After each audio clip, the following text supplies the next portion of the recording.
Yo les shonen, j'espère que vous allez bien, que tout se passe pour le bien pour vous, les amis. L'épisode 11 de Solo Leveling, qu'est-ce que j'en ai pensé? Eh ben, épisode, j'ai pas envie de dire jouissif, mais très bel épisode. Très bel épisode. Les personnes qui aiment la baston, l'animation, les effets spéciaux, vous êtes servis. Vous avez été servis. Bon, moi, ça m'a plu. Ça va. C'est pas, je vais pas dire waouh, c'est fantastique, c'est je sais pas quoi, mais c'est correct. C'était très beau, mais sans plus. Pour être honnête, sans plus, parce qu'il y a quelques incohérences. Vous allez me dire, non, l'animation était stylée, l'animation était trop belle, le combat trop beau, le chevalier rouge était sanglant, était charismatique, ça plaisante pas, ça déglingue, ça. C'est vrai. Mais de nos jours, les gars, l'animation, elle a beaucoup évolué. Donc, dans n'importe quel animé, tu pourras trouver une animation stylée. Donc, j'ai envie de dire que c'est correct. Ce qui manque actuellement dans Solo Leveling, c'est l'impact. L'impact des personnages. Ils ont aucun, je sais pas, ils ont aucune profondeur. Même Jinwoo, hein, je suis désolé. Le perso de Jinwoo n'a aucune profondeur. C'est vrai que peut-être il est balèze, il est devenu balèze, il a des compétences de malade mental, l'animation est belle, le perso est plutôt sympathique, attachant et tout, mais il n'a pas de fond.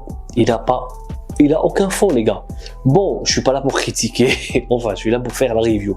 Bon, dans l'épisode, on voit un Jinwoo qui entre dans ce fameux donjon pour c'est un donjon un peu spécial. Dans ce donjon, il a déjà le choix d'entrer ou de ne pas y entrer. Alors qu'en général, les quêtes, il a une certaine obligation. C'est qu'il doit les faire. Mais là, il a eu le choix d'entrer ou de ne pas entrer. Et c'est un donjon de gain de puissance. J'ai oublié l'intitulé du donjon, mais c'est un donjon de gain de puissance. Donc, quand il entre dans ce donjon, lui, bon, à chaque fois qu'il entre dans un donjon, il ne sait pas à quoi va-t-il être confronté. Cette fois-ci, il s'est confronté face à des chevaliers. Bon, ma foi, des chevaliers, c'est un truc classique, encore une fois, chevalier, bof, normal. Les chevaliers ne pouvaient pas les transpercer avec sa dague. Mais, encore une fois, on voit l'intelligence et la réactivité de Jinwoo. Jinwoo, on ne peut pas lui enlever ça, il est très intelligent. Il a vu qu'il ne pouvait pas transpercer le corps de ses armures cheloues avec sa dague, et qui est puissante. Sa dague, elle réussit à décapiter un cerbère, des serpents géants et tout. Et là, il a vu qu'il ne pouvait pas. Donc, il a eu l'intelligence d'y aller à main nue grâce à sa super force. Parce qu'il faut comprendre un truc. J'ai mis longtemps à le comprendre. Je sais pas si vous l'avez compris directement, mais moi, j'ai mis longtemps à le comprendre. C'est que Jinwoo a plusieurs capacités. Il a la force brute, l'intelligence, c'est une capacité. C'est pas son intelligence à lui, hein. C'est une compétence propre au donjon. Donc, il a l'intelligence, la force brute, l'agilité, la réactivité. Dans cet épisode-là, on a eu une démonstration de toutes ses compétences et de son intelligence à lui-même, à soi-même, parce que il y a eu plusieurs ennemis. Il a eu plusieurs ennemis, les archers, les chevaliers bizarres, les magiciens, les mages et les assassins. Les assassins, ils arrivent à se camoufler. C'est comme un MMORPG, quoi. Il y a plusieurs classes. Et lui, il a remarqué que ces chevaliers, ces magiciens et ces assassins avaient plus ou moins les mêmes caractéristiques que les personnes qu'il avait déjà combattues et tuées auparavant. Moi, je sais pas, ça c'est son analyse à lui, c'est pas la mienne. Enfin, je sais pas.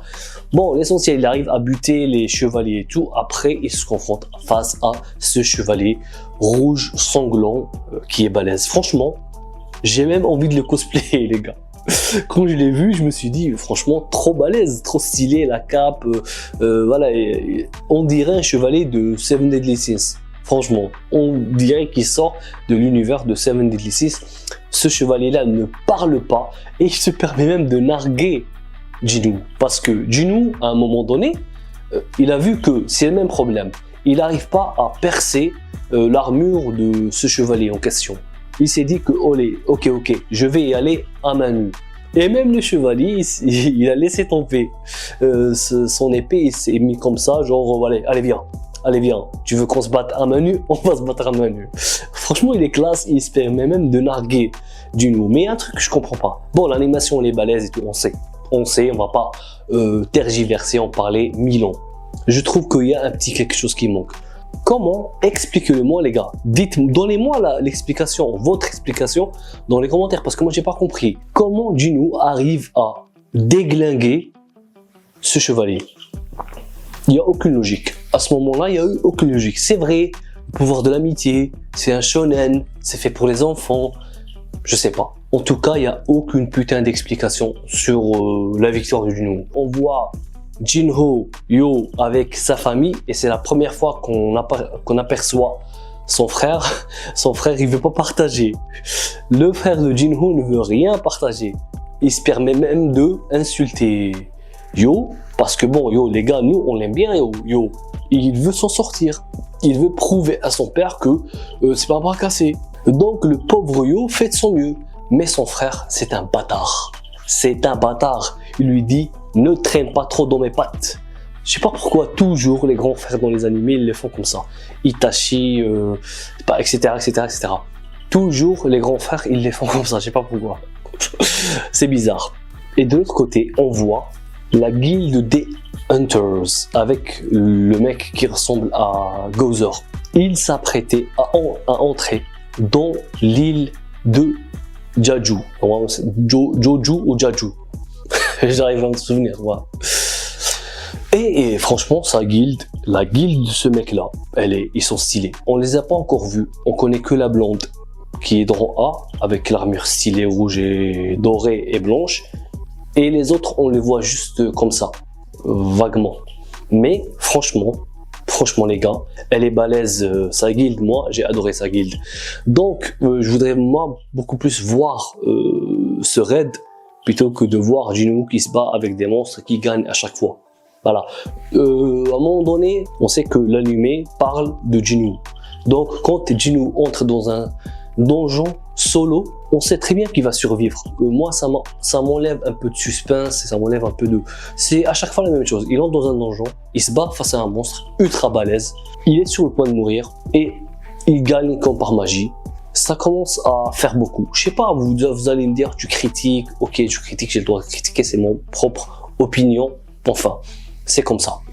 On peut pas tous être des suceurs. Moi, je suis pas un suceur, les gars. Quand il y a un truc qui me plaît pas, je le dis, ça m'a pas trop plu. C'est vrai, l'animation est belle, je le redis encore une fois. Le combat est très beau, le donjon lugubre et tout, mais il n'y a pas d'explication de la victoire de Jinwoo. Alors que lui-même dit dans l'épisode, il dit que j'arrive à égaler le monstre qu'en vitesse. Il n'y a qu'en vitesse que j'arrive à l'égaler. Le monstre, enfin le chevalier est plus fort que lui, plus intelligent que lui. Tout, il esquive mieux que lui. Il y a tout qui est plus puissant que lui. Donc, comment arrive-t-il à le battre? Moi, j'arrive pas à comprendre ça. Bon, vers la fin de l'épisode, quand il arrive à miraculeusement buter ce chevalier, que moi j'aime bien, j'ai adoré ce chevalier les gars, il a encore eu d'autres chevaliers qui ont voulu le solo et le buter. Et finalement, le mec veut gagner du temps, mais il n'y arrive pas parce que il y a toujours les mages bizarres qui l'empêchent d'utiliser son camouflage et sa magie.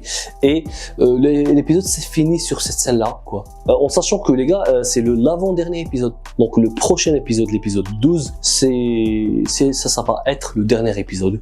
Bon, peut-être que cette saison 1, ce n'est qu'une saison de présentation de l'univers, mais moi, pour ma part, j'ai envie de dire que c'est un animé sympa, intéressant, mais c'est pas l'animé de l'année. Je suis désolé, c'est pas un animé qui me fait me lever de ma chaise et me dire waouh, c'est un chef-d'œuvre. C'est un mix entre Tokyo Ghoul, Sword Art Online et Rising of Shadow Hero. C'est à peu près ça. Tokyo Ghoul parce que bon, Jinwoo était un loser, il devient balèze. Il change même physiquement, il change même mentalement, il devient dark et tout. Quoi d'autre? Rising of Shadow Hero, c'est un isekai où il n'a pas, enfin tout le monde le déteste. Après, il devient quelqu'un de respecté par tout le monde. Je suis pas en train de dire que c'est un copier-coller, mais je pense qu'il s'inspire de plusieurs animés. Ça manque là de hype. Par exemple, les gars, quand on voit le premier épisode de SNK, quand on voit SNK en général, ça change. C'est un concept nouveau. C'est vrai que ça s'inspire peut-être un peu de Naruto, dont les 9 démons primordiaux, et Levi, Ackerman, les Uchiha, Eren, c'est un peu, comment dire, comme Naruto, avec le titan assaillant. C'est lui un peu l'enfant de la prophétie, oui, mais ça se démarque beaucoup. Même chose avec Jujutsu Kaisen. Jujutsu Kaisen, ça se démarque. C'est vrai que ça s'inspire beaucoup de Naruto, mais ça se démarque. My Hero Academia, c'est la même chose. Ça s'inspire un peu de Naruto, mais ça se démarque. C'est les super-héros. Todoroki, c'est pas un Sasuke 2.0. Bakugo, c'est pas un Sasuke 2.0. Midoriya, c'est pas un Naruto 2.0. All Might, c'est pas un Jiraiya, c'est pas un pervers. Donc ça passe, mais dans Solo Leveling, on se concentre que sur Jinwoo. Et les autres, on s'en fout. Et même les personnages ne sont pas charismatiques, je suis désolé. Le mec à lunettes, cheveux roses, c'est le mec le plus balèze. Le seul personnage que je trouve un peu, qui l'en impose un peu, c'est le papy, Garp. C'est le chef de l'organisation des chasseurs, c'est lui. Et en général, je ne suis pas fan des persos qui sont vieux. C'est le seul personnage qui en impose. Bon, peut-être que c'est moi qui ai du mal un peu avec l'univers, mais je suis pas en train juste de critiquer pour critiquer. J'aime bien l'univers, c'est agréable à regarder, mais c'est son plus, ça ne vaut pas toute la hype. Je suis désolé les gars. Bon les gars, c'était tout, c'était l'épisode 11, l'avant-dernier épisode. On se revoit pour l'épisode 12 et on va faire une petite conclusion de tout Solo Leveling, puisque normalement c'est le dernier épisode, on va juger plus en profondeur et tout. Sur ce les gars, pensez à vous abonner, activez la cloche parce que c'est très important, me laissez un gros pouce bleu, n'abandonnez jamais les shonen, matane.